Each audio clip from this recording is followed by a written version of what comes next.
Hi everyone, the Simple Dad here. In this video, I'll show you how to find out the mysterious sound source on your Samsung Galaxy device. So have you ever heard a random sound from your phone, maybe a notification or a vibration, but you couldn't figure out which app caused it? So that's where a module from GoodLock called NiceCatch comes in. So this powerful GoodLock module lets you track down every vibration, toast message, and sound notification that your phone makes. So you can open up NiceCatch and view a detailed log of which app made that sound, when it happened, and even what kind of alert it was. So let me show you how to set this up and how to see this. So for this, you need to go ahead and open up your GoodLock app.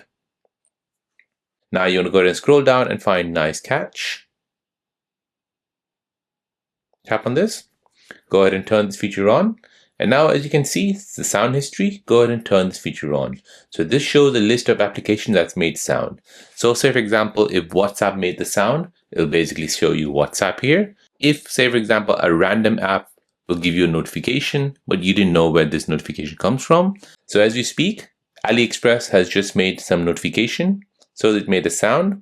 So this was a notification. The next one is my Eufy camera here. So like this will monitor the sound coming out from your Samsung Galaxy device and will track the source of that sound. So this identifies app causing random sounds or vibration. You can catch background notification from hidden or misbehaving apps, and this maintains a full control over the phone's alert and privacy. So there you go, guys. That is how to know the mysterious sound source on your Samsung Galaxy device.